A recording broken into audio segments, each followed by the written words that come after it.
Welcome, everyone, to another edition of Hit It Where They Mow, talking golf in Texas.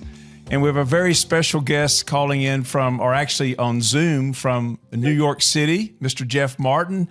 He's an historian. He's been really working hard, filling in the gaps, straightening out some myths and so forth about the mystique of Ben Hogan. And we're also going to talk about his counterpart, Byron Nelson. So this program is titled Hogan and Nelson.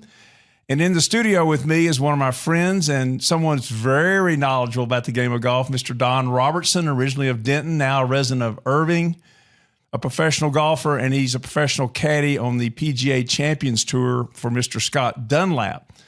Mm-hmm. And I have been so remiss about my sponsors. I'm going to talk a little bit real quickly about my sponsors before we get started. We have two corporate sponsors, Niagara Conservation, which is a plumbing company, Low Flow Plumbing. They're a very big supporter of the LPGA. So you want to avoid water hazards on the course and at home. Get a low flow toilet from Niagara Plumbing. And of course, Veritex Bank is the golf bank of Texas. And our original show had the Cootie twins, Pearson and Parker. And Pearson Cootie has already won this year, ladies and gentlemen, on the Corn Ferry Tour, or Cornbread Tour, as my caddy friend calls it, if you want to be hip and cool. And then, of course, we have two great golf courses, Dornick Hills in Ardmore, Oklahoma, the original Perry Maxwell Golf Course, a wonderful deal for non-resident membership there. Google Dornick Hills Country Club in Ardmore, and then the Tempest Golf Club near Longview. I have the Tempest shirt on today. It's kind of Augusta in East Texas, hills, trees, water. You'll want to play golf, tee it at the Tempest. Thank you for letting me get that in. Jeff Martin, welcome to our show. And thank you, Pat. It's always nice to be with you. Thank you. And we really look forward to your sharing a lot of your research today and your love for the history of the game with Hogan and Nelson. But Don had a great opening question for me, and I said, save it and ask Jeff that. Jeff, all of us that grew up in kind of the era that Pat and I did, we're all influenced by Hogan, the Mystique, the swing. We all had the 5 Fundamentals book. Sure. Everybody around here in Texas was Hogan. So you're a New York guy. Tell us what led you to become a Hogan, researcher and aficionado. Where did all that come from? Well, the short story is I had gotten involved working on a book about golf instruction with Brandel Shamley. And after that was done, it was The Anatomy of Greatness. And after that was done, and I guess by way of background, I was in finance. My career, I wasn't in golf or anything like that, but I was an enthusiastic follower of golf and golf instruction. And as I met Pat on Facebook, I met Brandel on Facebook as well. And we found that we had shared a lot of the same ideas, along with my instructor friend, Lucas Wald. So we got together and we helped, we were sort of a sounding board, one of many sounding boards, but one of Brandel's sounding boards for that book. And I got introduced to his publisher afterwards. And we talked about a more detailed instruction book, history of golf instruction and history of the golf swing book that I would write. And so I started to research that, and I discovered that I really wasn't comfortable that I had a sufficiently detailed and granular knowledge of the topic, because even though I had 200 books or so, there are big gaps. So to fill those gaps, I called up the USGA. Their museum is about 50 miles from my apartment, and I asked permission to go out to the library there and review their magazine archives. And so I think it was 2016, twice a week for 4 months, I went out to the USGA library and went through golf magazines starting way back in the 20s with Golf Illustrated. So anyhow, I was obviously familiar with Hogan. I read Power Golf as a teen. I read 5 Lessons as a teen. But we were more Sam Snead and Jack Nicklaus fans. So, unlike you, I didn't have any particular affinity to Hogan. But in the course of going through these magazines, I mean, I came across an issue from June 1940. There's a magazine called Golfing, which probably isn't very well known, but it was a very good little magazine. I believe Herb Graffis was the publisher. And on the cover was Ben Hogan in this kind of odd pose down on the green on all fours. And he was the cover story. And that kind of confused me because my understanding was, Byron Nelson dominated in the early 40s, Sam Snead, late 30s, early 40s. I didn't, Hogan, my understanding was really didn't come into his own until after the war or even after the accident. And so I was kind of surprised to see him the cover story. And I was also familiar somewhat with Hogan's game through instructor Jim Hardy, who I'd gotten to know well. And, Jim's view was that Hogan was not a good ball striker until after he discovered the secret. And that's, of course, what Hogan said in his Life magazine article. Well, anyhow, I was surprised to see him on the cover. And then when I went in and read the article, I was even more surprised when the authors were using only superlatives to describe Hogan's game. And the real kicker was Dick Metz said, Ben Hogan is the greatest driver of the golf ball in the world today. And this was in June 1940. And I said, well, wait a minute. I mean, he wasn't supposed to be a good ball striker until after he discovered the secret. And that was in 47, or maybe wasn't even that good until after the accident. And I thought Byron Nelson was the best ball striker, or Snead. And it was like, sort of what's going on here. And that was really the catalyst to start looking into the actual history that is documented in magazines and newspapers and whatnot. And I found that practically every major, element of his life that, we know has some element of myth to it, or things have been forgotten or changed a little bit. And I pretty much stopped. I finished my research on the golf swing thing, but what really got my attention was, Ben Hogan, and his life story is full of so many twists and turns and contradictions. It's just been nothing but fascinating for me the past few years. Well, one of the things I've meant to do today, and I forgot to do, being a senior golfer, is all the books that have already been written about Hogan. The Hogan Mystique, you mentioned the instruction books, but the Hogan, the Hogan no one knew, all these different things, the secret. Yeah. So it is a compelling topic, and right. I wanted to incorporate a little bit of Byron Nelson into it because I think it's just very, very unusual, very strange. What's the word I was trying to find? A phenomenon that two of the greatest golfers in history grew up caddying at the same golf course in Fort Worth. What are the odds of that, Jeff? And I know, and Don, and the spillover. No, I mean, that's the only time it's ever happened, right? Right. And I wonder, is that a phenomenon, or did they make each other great?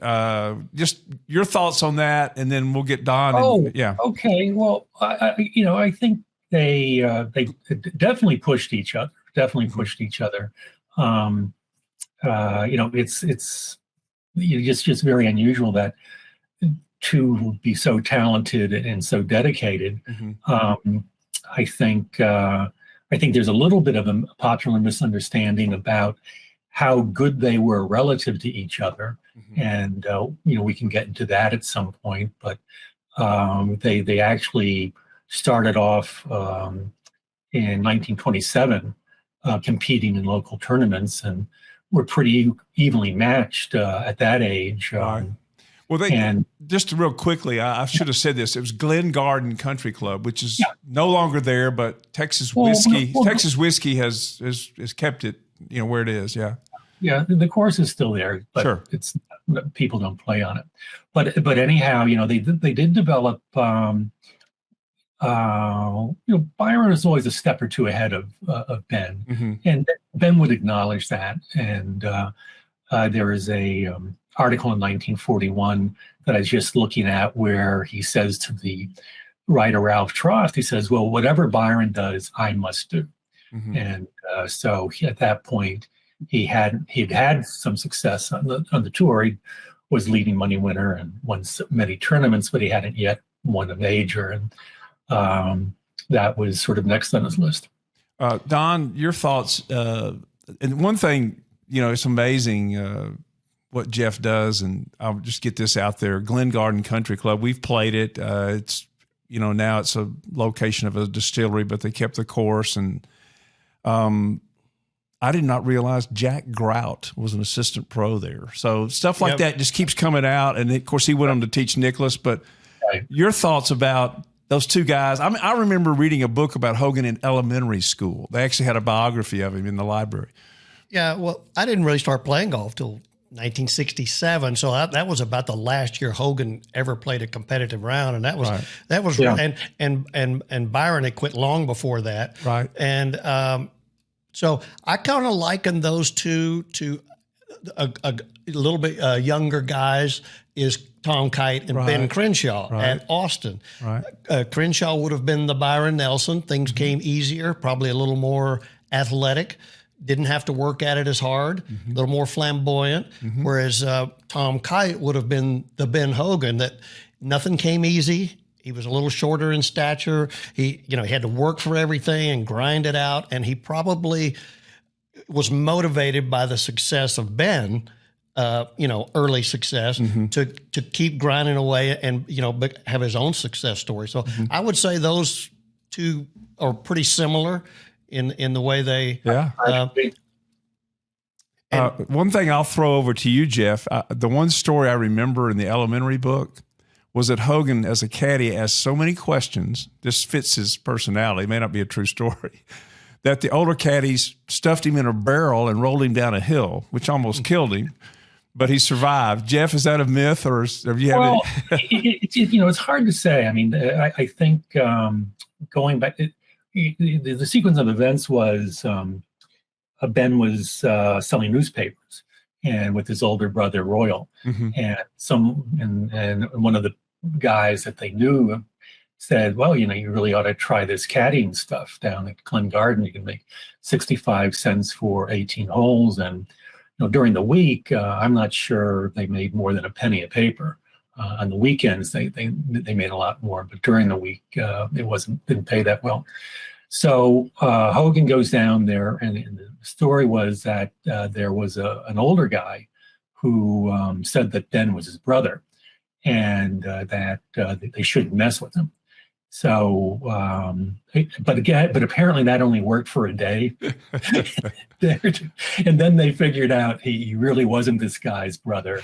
And then they put him in the barrel and they rolled him down the hill, and they made him go through a gauntlet where they hit him with paddles and so on and so forth.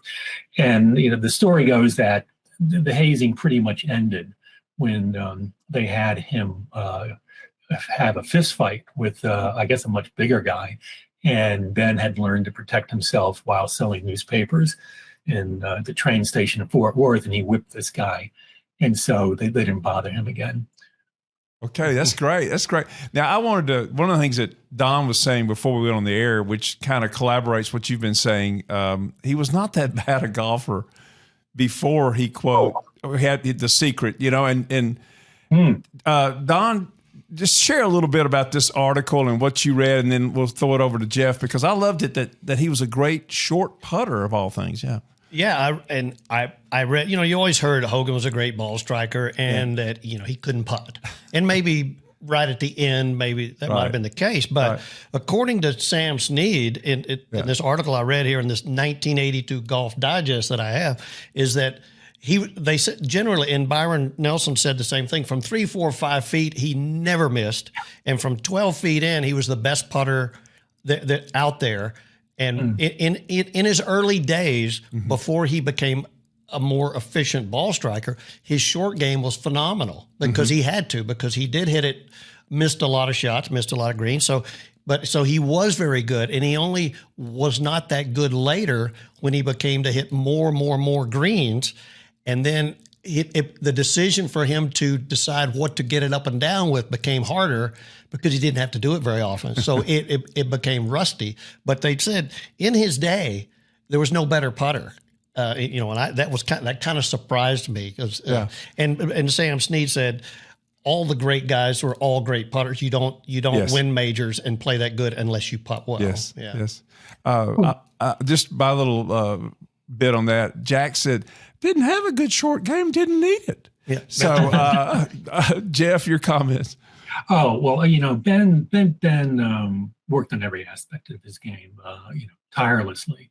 And he was, early on, he wasn't a great putter. And I think maybe part of that was for so long, he really didn't have much competition. There's this myth that he struggled on tour for 10 years, but the reality is he had one stint where he played 8 tournaments in a row in the 31-32 winter tour. And then there was a 5-year period where he played 9 tournaments total. And it wasn't until mid 1937 that he started to play the tour full time, and not having had a lot of opportunity to putt under pressure, that was rusty. But he eventually taught himself to be a good putter.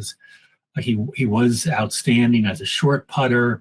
He was not as good at lag putting as, say, Bobby Locke, although that did improve towards the latter part of his career. Around 1948, Gene Sarazen said that part of his game had really improved. And in the early 50s, believe it or not, he was being called the best putter in the game. There was a survey in 1951 of his peers, and Snead was voted best driver, but Hogan was voted best on the greens. And that was when you had players like Mangrum and Bobby Locke to compete with as putters. So he didn't leave any part of his game untouched. I mean, there's an argument that maybe he practiced his putting too much, and that maybe accelerated the onset of the yips. Max Faulkner, who was a British golfer, was over for a Ryder Cup, and he's told a story of at the 51 Ryder Cup. He and a colleague go out for a practice round. And at that time, when they left, Hogan was on the practice green. When they come back in from the practice round 4 hours later, Hogan is still on the practice green. And Max says, "Have you been here the whole time?" And Ben says, oh no, I went and had a cup of coffee. Very good. Very good. Yeah.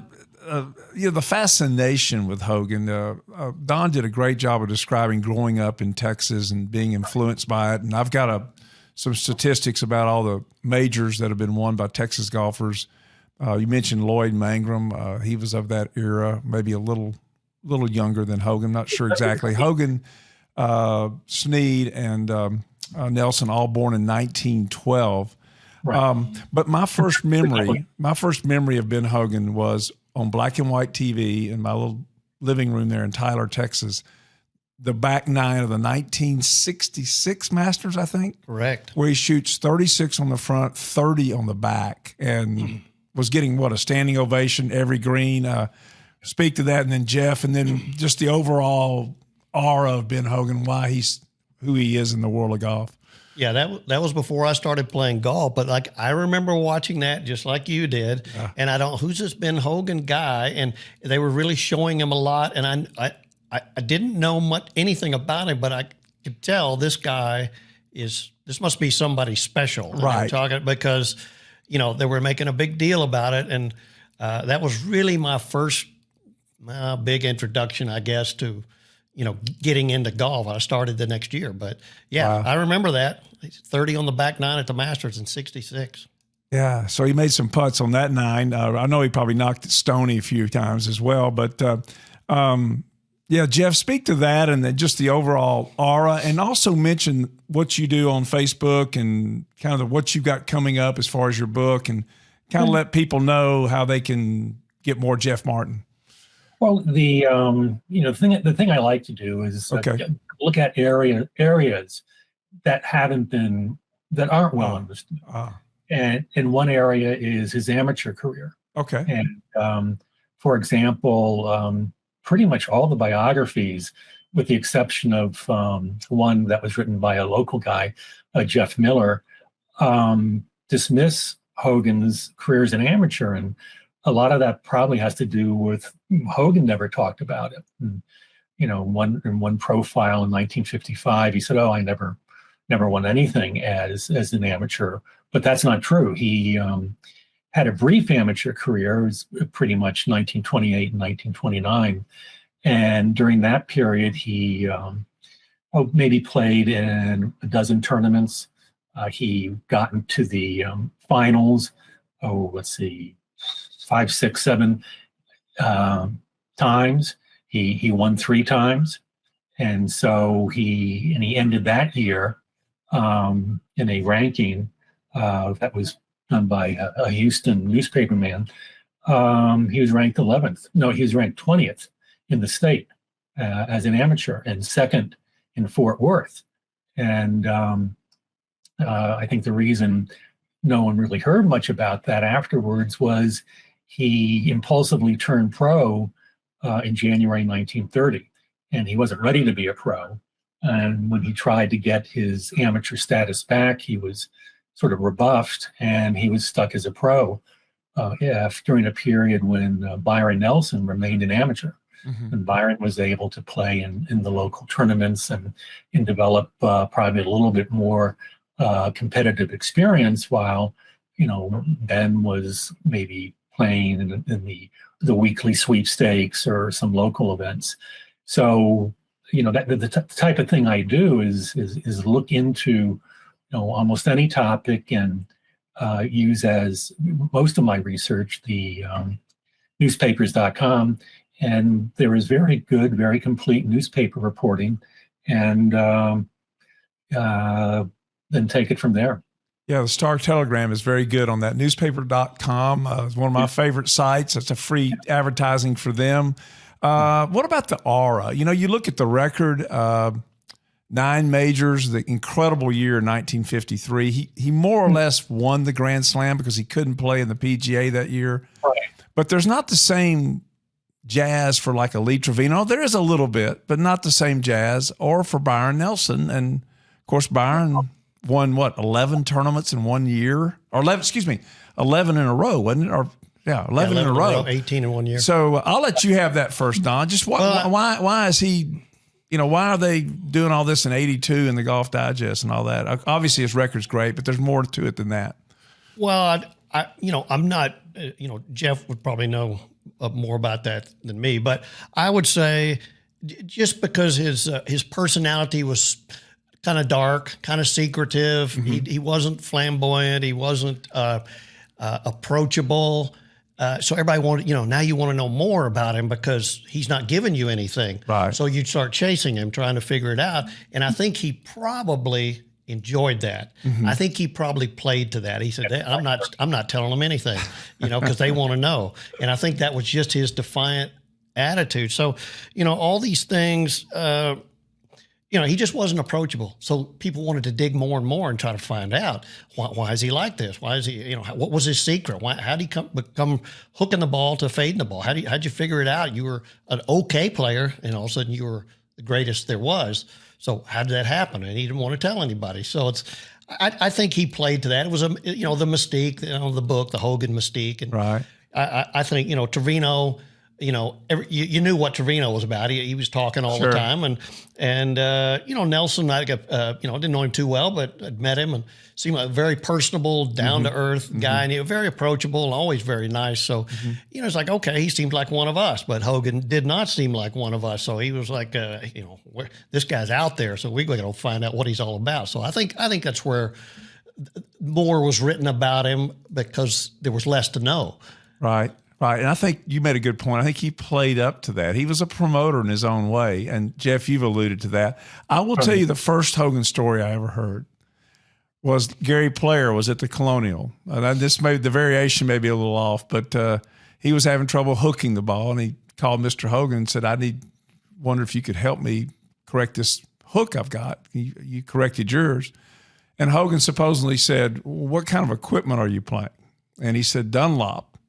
And Hogan said, call Mr. Dunlop. I've heard that. See you later. I've heard that story. Yeah, absolutely true. So absolutely. Is that okay, Jeff? Yeah. Tell us, you're saying that's a true one? Oh, yeah. I mean, Player has told that story Okay. a number of times. Valerie commented on it. Valerie said something like, "Oh, it was in the middle of the night," but Player said he was calling from Brazil, and Brazil, if anything, is an hour, ahead. So Sure. it wasn't like he was calling from South Africa or something like that. But that was Hogan. You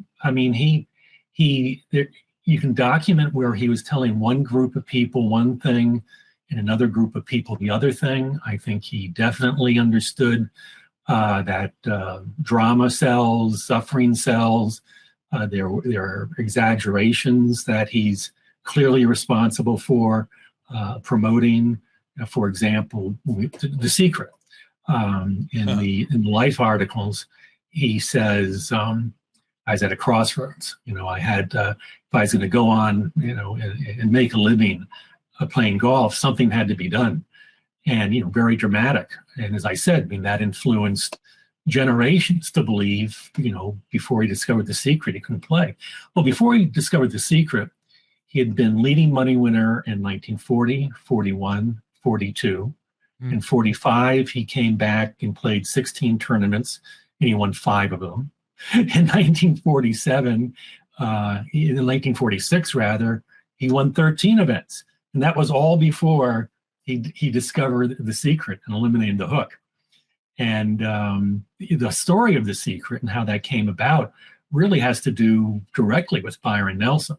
And we can touch on that later. But he did not. Even in 1947, when the hooks returned, and he eventually went out and made the swing changes that took him to the next level. He said, "Oh, I couldn't make a living." Well, he'd already won 6 tournaments that season, and wound up the year 3rd on the money list. So he was able to make a living, Right. Even with that hook. But once he made those swing changes, he had that phenomenal year in 48. He won the PGA and the U.S. Open back-to-back. And I think he won 7 of 9 tournaments for the rest of the year. And in January, he won 2 of 4 tournaments. And that's really when he became Ben Hogan. And then he had the accident. And he had the accident. That's he had to take a year off. And but then he had to cut his schedule way back because of the reduced circulation in his legs. But that it was that sequence of events that got him to be the Hogan that we know. And to go back to why the aura, well, the guy was just unrelenting. I mean, he just would not be stopped. And I think that sort of captured the imagination. And arguably if you take into account the time that he lost from the accident, the time that he lost from World War II, he certainly has a shot at being one of the greatest of all time with Tiger and Jack. So I think a lot of people would put him as the greatest. If you did an average of events entered and how well you finished in all those events, that would be one criteria where he might be the best. Let's talk about. Pretty good. Sorry. I mean, him and Tiger are very good in that. Okay, yeah, Tiger's pretty good. Yeah. So let's talk about equipment because Don shared some stories with me earlier, and you alluded to Byron Nelson and the equipment thing as being part of The Secret. Yeah. Before we allow you to do that, or we get you to do that, you mentioned Mark O'Meara and his stories and the equipment. And let me just say one thing real quick. I went into the golf shop at Shady Oaks. This is about 10 years ago. And Mike Wright, very nice man, was the pro there. And they had a huge, giant bag of golf clubs. And those were Hogan's clubs. And I said, well, can you pull one out? And he goes, well, sure, that's what they're there for. But, I was, the aura, I didn't want to mess anything up. And so the first thing I pulled out, Jeff and Don, was about a 42-inch long putter. And he had been experimenting with a long putter or belly type putter. Right. And that freaked me out. And I asked Mike about it. He said, oh, yeah, he never did that in public, but he toyed around with that. And then, of course, they have framed his invention or his interpretation or his development of a hybrid club. This is, again, 50 years ago. Yeah, he had a hybrid. I've seen that club. So Don, speak a little bit of that, and then Jeff will tell the story with Byron and the equipment. Yeah, remind me. I've got 2 or 3 nice Mark O'Mara stories because I've talked to him lately. But the one I'm going to tell you here is that O'Mara, was a Hogan, signed with Hogan, so he played Hogan equipment. And he said he would go down to to Fort Worth here to visit to do the equipment. And Hogan was a hands-on guy. Go back into the warehouse with you where they're making the clubs but he said one of the things you would do, you would always have to bring your bag in with the clubs and everything into his office and set it down there while you chatted before you went back to work on them. And he said, and I don't know when this was, but this was at the time the hybrids were just coming out. Mm-hmm.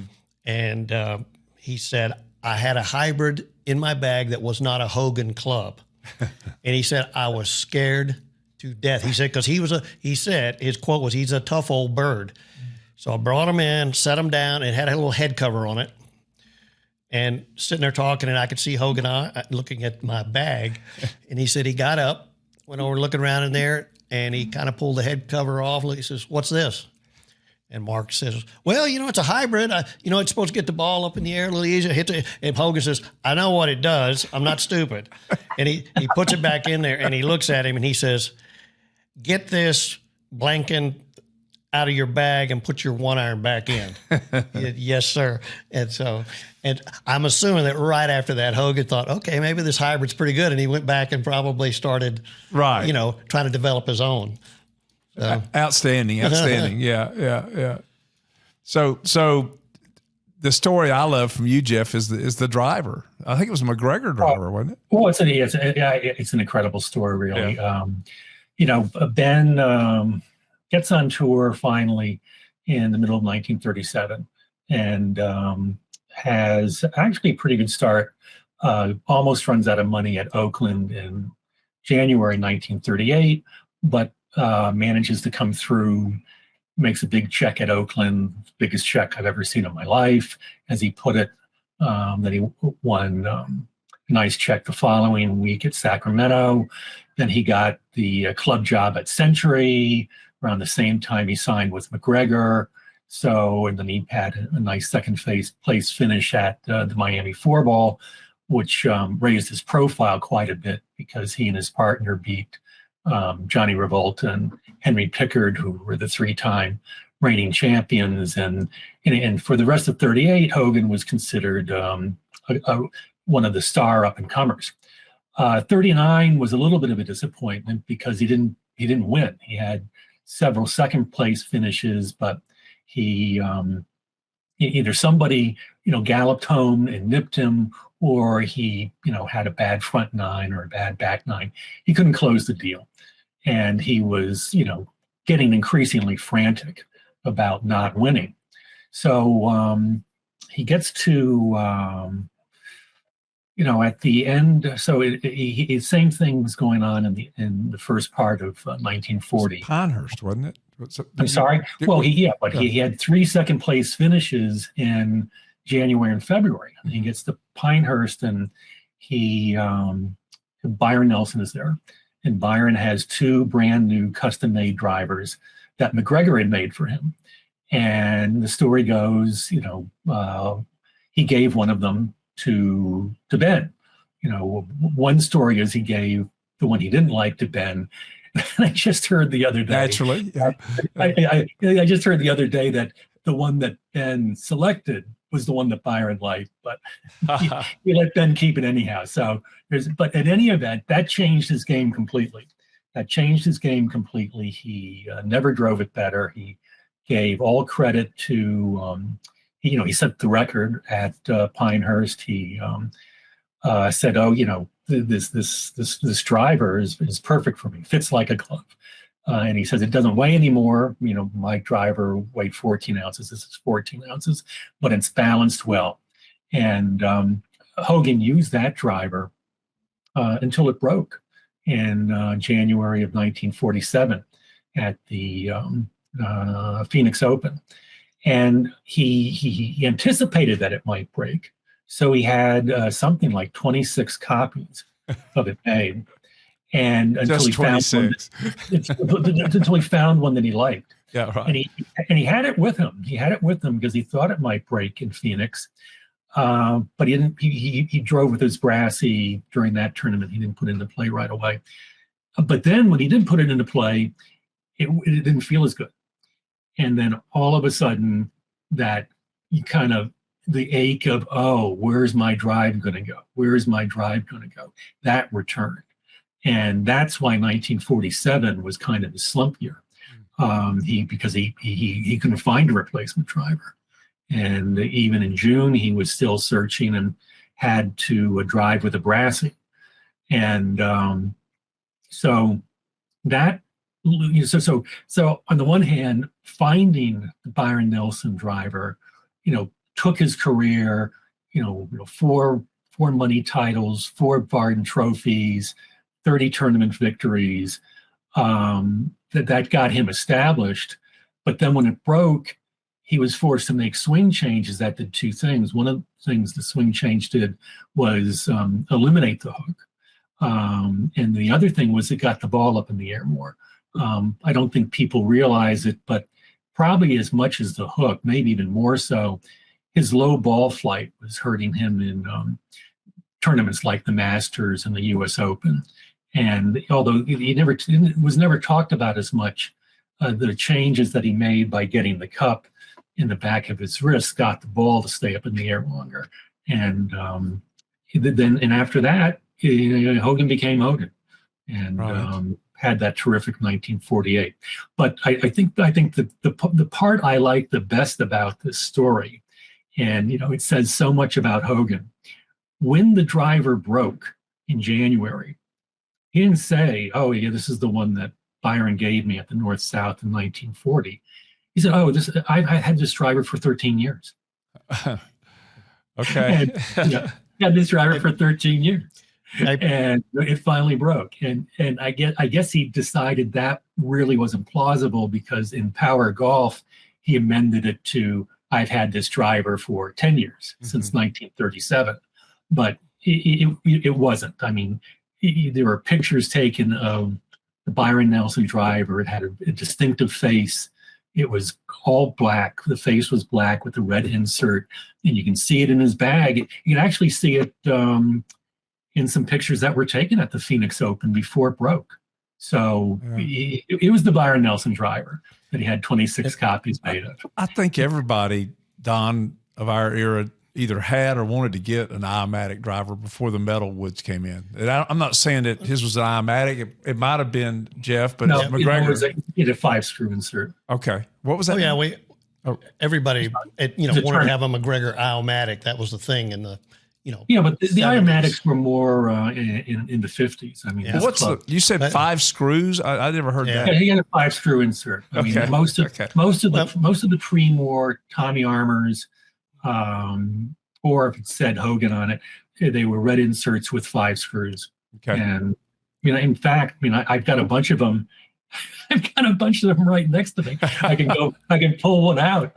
Oh, why not? Why not?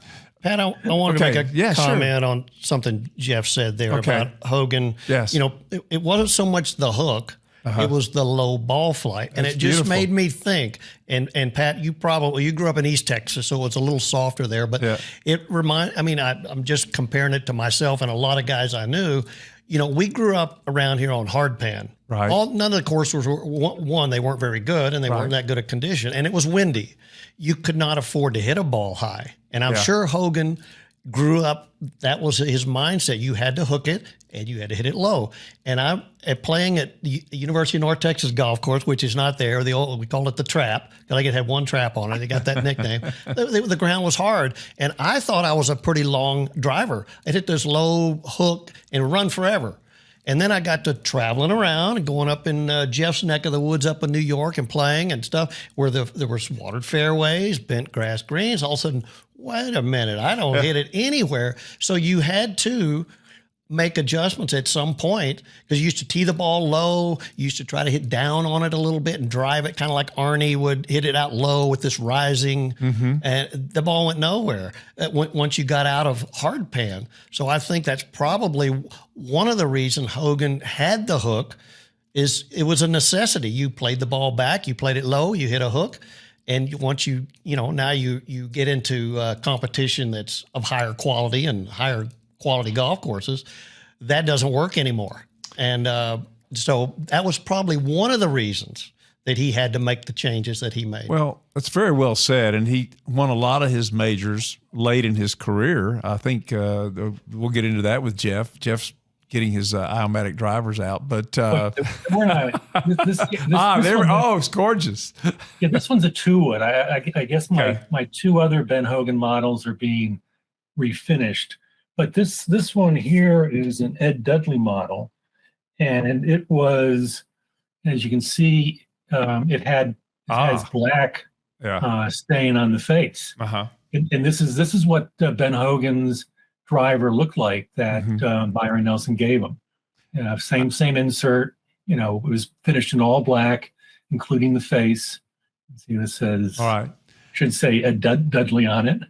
What reminds me of my first set of woods, one of my first set of woods was Hogan, and they were like 1, 2, 3, 4. Right. I could not hit the driver. I wore that 2-wood out. I could hit it. I loved hitting that 2-wood shot. I wanted to share this. This is beautiful. I think you're my trusty sidekick today, and my other trusty sidekick, George Mayshock, who won the Center Invitational, played on the national championship team at Texas, hits a low hook. The guy's never missed a fairway that I'm aware of. And Don January tells the story that Hogan was a great player. He was obviously familiar with him, but he hit a low hook, and he heard about a match they were playing at Lakewood Country Club in Dallas, and it was Ben Hogan and his business partner, Pollard Simon, who was real instrumental in getting the equipment company going, were playing Harry Todd Sr. at Lakewood and the great Dizzy Dean. And I love the way Don says Dizzy Dean was about a 6 who had a 10 handicap. So he could play. And so he said, I watched him. He said, I hitchhiked from Denton. This is back in the early 50s or late 40s, actually. Hitchhiked over there, and Hogan's hitting this beautiful, high, gentle fade out there, killing it off the tee. And he said, I couldn't believe it. And of course, Jeff, it was not a year later, the car accident. Yeah. And folks, to give you a flavor of Jeff Martin, Jeff, I hope you don't mind if I tell this story, but I'm going to tell it. He buys an automobile in Los Angeles, flies out, gets in the car, and drives the exact route that Hogan drove when he had the accident. So now we're going to tee up, the accident and the aftermath of that when he played his greatest golf ever, arguably. Okay. You all right? Van Horn or wherever it was out there in West Texas? It was, in fact, the accident took place almost exactly a year ago. It was February 2nd, 1949. And they'd left, they made it past El Paso. I mean, it's a long drive. I mean, they started in Phoenix, and they made it all the way to Van Horn, and that's a long drive. And they left Van Horn relatively early in the morning. And they got maybe 30 miles east, and there's a section of that road which has been rebuilt, but you can see the ground, it goes downhill to the bottom of the hill, obviously into a little valley, and there's a culvert, and then it goes back up the hill. And, just incredible misfortune that they're going down the hill towards the culvert, which has a little bridge over it. In the other direction is a truck that's going slow, and this antsy bus driver who decides to pass the truck when they're on the bridge. And so you've got the truck, you got the bus, and then you got Hogan in the big Cadillac coming the other way. And the bus can't get out of the way in time. And Hogan can't get over to the right because there's a concrete barrier keeping them on the bridge. So, the only good news was the bus hit the driver's side of the Cadillac, and Ben instinctively leapt to his right in front of Valerie, and he becomes Valerie's airbag, and he gets all banged up, and the engine goes into the passenger seat, and the steering wheel column goes through the driver's seat. So if he hadn't leapt to the right, he would have been killed instantly. And so he, there's some mix up about getting an ambulance, but eventually he gets to the hospital, and he's very banged up. It takes him a couple days to figure out all the injuries he has, but he was on the road to recovery. And when some blood clots were discovered, and one got to they were extremely painful as they're traveling through his leg, a condition called deep vein thrombosis. And it got to his lungs, and he said it was like a knife being stuck in my chest and being twisted. And a clot in the lungs could be fatal. So they really didn't have an effective means to deal with the clots other than this very crude approach of tying off the main vein that returned blood to the upper body, called the vena cava. And when they tied that off, they also tied off the main highway, the super highway of getting blood back to the upper body. So the blood naturally would stay in the legs, and the legs would swell, and the blood would deoxygenate, and the muscles would tire. And that was his handicap. The rest of his career was not getting enough blood through the legs. But he overcame it. I mean, the therapy was nothing more than walking until he was exhausted, and then resting, and then walking again. Right. And that created enough blood that enlarged the capillaries and smaller veins enough to allow him to have sufficient blood flow to walk. But and once he did that, I mean, his game was the same. I mean, his game really, there's one of the myths is he started to say late in life that he played better in 48 and 49 than he did after the accident. But he wasn't saying that in 1950 or 51 or 53, and nobody else was saying that. They said he played his best in 53. Let's do the time frame on that real quick. Sure. Was it within one calendar year that he went back to Riviera and finished second, I think, to Snead in a playoff? So within a year, he got well enough to go back and play and walk. Okay, I'll give you the timeline. I mean, the timeline, his injuries were broken left clavicle. His pelvis was broken in a couple of places, but the doctor said it could have been broken in a better place. So the pelvis healed without too much incidence. And then he had a broken inner bone on his left ankle, and he had a chipped rib. He had a very badly bruised back. The first couple of days in the hospital, the major concern was he had a broken back.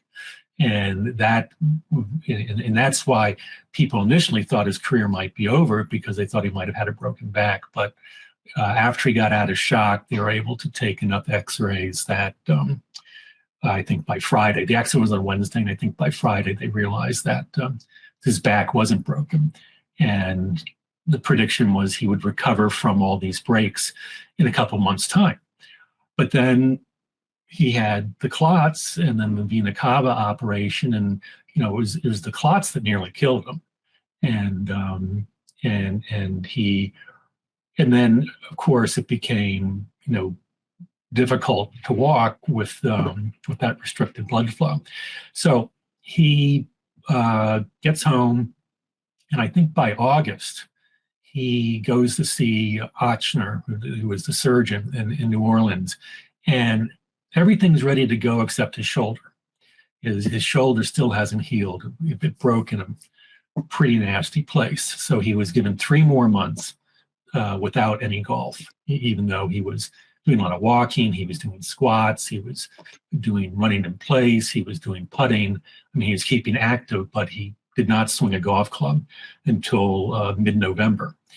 And in mid-November, he was cleared, 3 months after the August visit, to start hitting balls, full swings. And by December 10th, he played around the golf at Colonial with Ray Gafford, who was a local pro, but good enough to play on tour and U.S. Opens and so forth. And he shot around par, maybe 1 over, and they played the next day. And apparently afterwards, Gafford says to Hogan, have you thought about playing in L.A.? And Ben allegedly says, no. Why? I said, well, you'd really surprise a lot of people. And at that point, this was December 11th, Riviera began something like January 6th, January 7th. So he really didn't have that much time between when he played his first round of golf and he got on the train to go to Los Angeles at the end of December. I think he played his first practice round on the 29th or the 30th of December. He played with George Fazio and the director of Follow the Sun, Sidney Landfield. He shoots 69, shoots 1 under par, his first practice round at Riviera. And he plays 4 practice rounds and decides to put his entry in. And then he plays 2 more, and I think he was 4 under par for 6 rounds. And the previous year, even par 1. Right.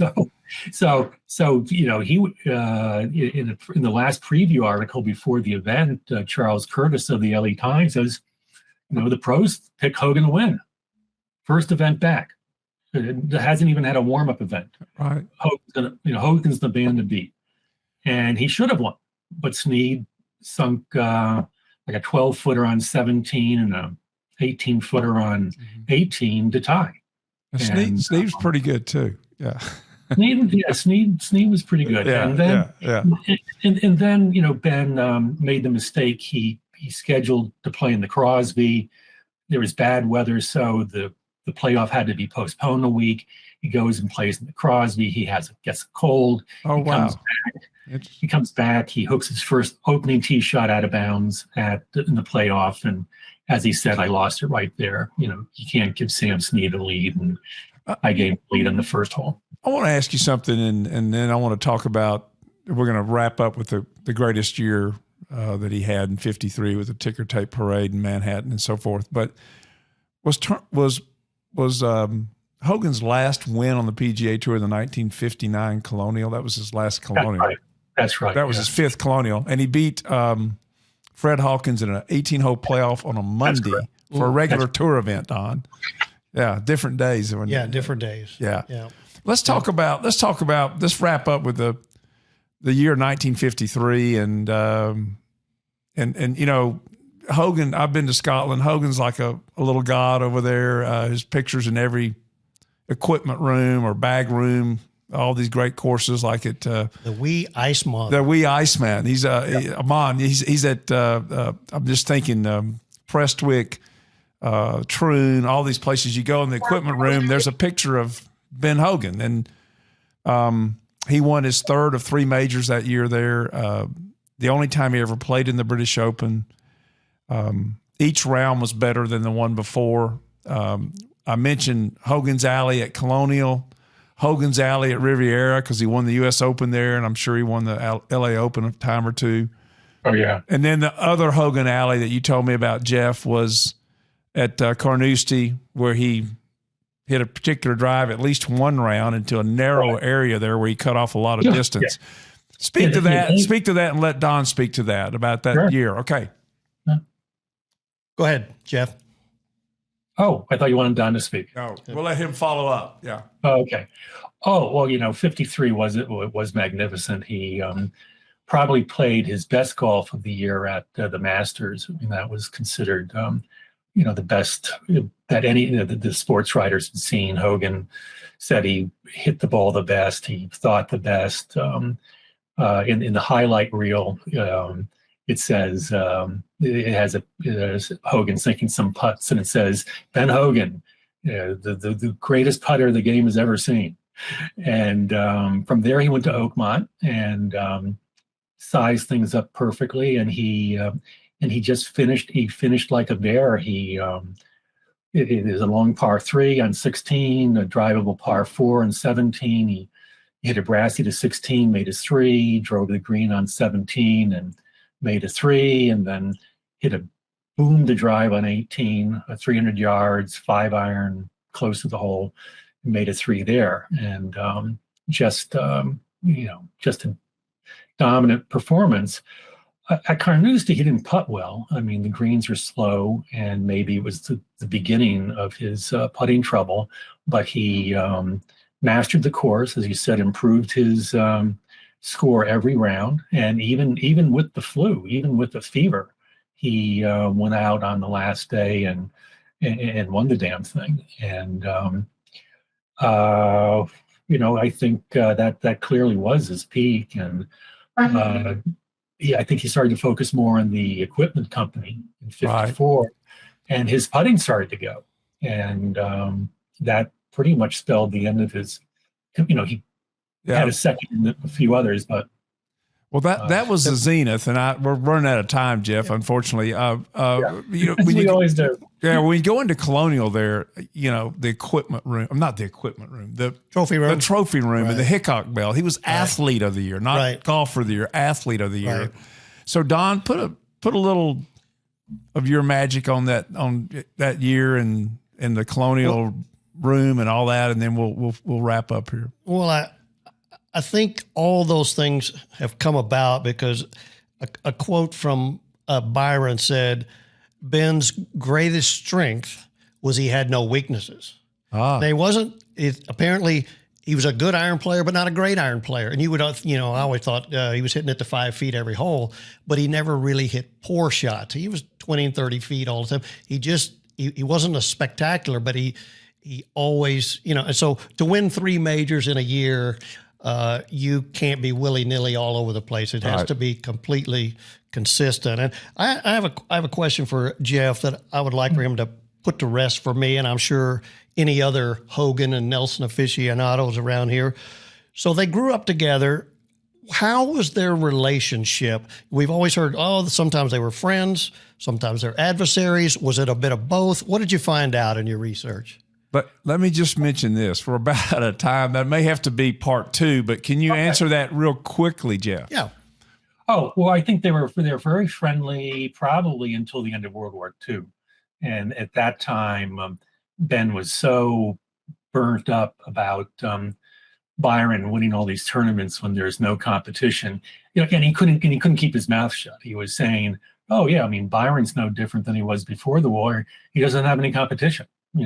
He said anyone could win without any competition. And I think that was probably where Byron said, "Well, I've had enough of this little prick." Okay, well, that might get edited out. But anyway, we're out of time. Jeff, you never did mention how people can access your page on Facebook. Oh, Facebook is just go to Hogan As It Happened. Hogan As It Happened. Hogan As It Happened. It's a public group. Mm-hmm. I try to post at least once a day, tying back to on this day in Hogan history. Sure. And love to see you there. Beautiful. And just a reminder, folks, support our sponsors, Niagara Conservation for Low Flow Plumbing, the Golf Bank of Texas, Veritex Bank, and then, of course, our 2 golf courses, Google Dornick Hills and Google The Tempest. And Don, thank you so much for being on. We want to get you back on again. Thanks, Pat. You know your golf. We love having you. Once again, Jeff Martin, thank you.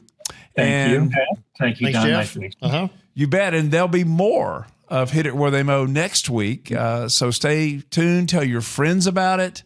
And we'll be back next week with another show of Hit It Where They Mow, talking golf in Texas. Thank you for listening. They say that golf's the greatest game. I'm here to tell you so. Harvey Phoenix said to take that aim and just hit it where they mow. Yeah, hit it where they mow.